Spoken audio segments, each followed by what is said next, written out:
Hallo und herzlich willkommen hier auf der Couch.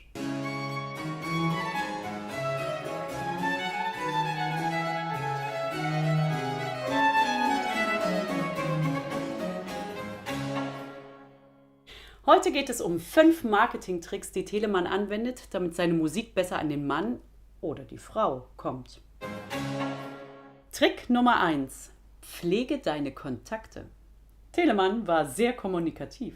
Wie viele seiner Zeitgenossinnen und Zeitgenossen schrieb er unentwegt Briefe und pflegte so seine Freundschaften und seine Geschäftsbeziehungen. Außerdem verschickte er immer wieder seine Kompositionen. Zum Beispiel jährlich eine Oper nach Bayreuth. Und auch Eisenach und Frankfurt wurden immer wieder mit Kompositionen bedacht. So blieb er bei den sächsischen Herrscherhäusern im Gespräch und behielt in Frankfurt das Bürgerrecht. Man weiß ja nie, was die Zukunft so bringt. Trick Nummer 2: Mit Spaß geht's besser. Telemann war auch Pädagoge. Und pädagogische Werke verkaufen sich besser, wenn sie Spaß machen zu spielen. Das ist heute noch genau dasselbe. Also hat er die Singespiel- und Generalbassübungen, die nichts anderes sind als Generalbassübungen, mit netten, augenzwinkernden Texten und schönen, eingängigen Melodien vertont. So macht es total Spaß, sie zu spielen. Die theoretischen Erklärungen findet man dann unten auf jeder Seite in den Fußnoten. Und ähnlich ist es mit den moralischen Kantaten.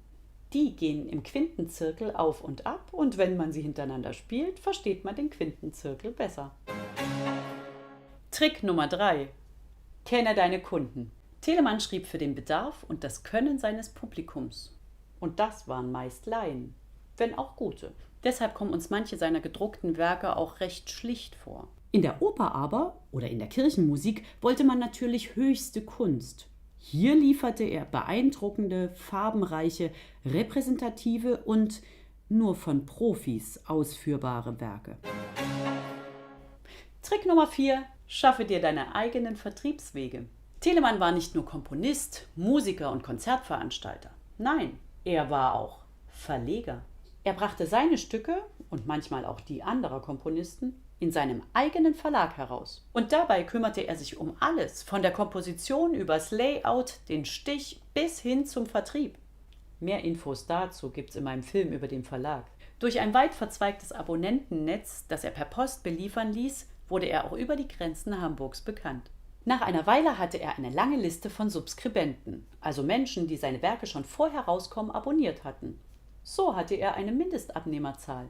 Und um das Interesse wachzuhalten, ging er in seinem Musikjournal Der getreue Musikmeister manchmal besonders clever vor. Wie in einem Fortsetzungsroman hat er manche Stücke geteilt und man muss beide Ausgaben kaufen, damit man das komplette Stück hat. Trick Nummer 5: Lass dich von den richtigen Leuten erwähnen und zitieren.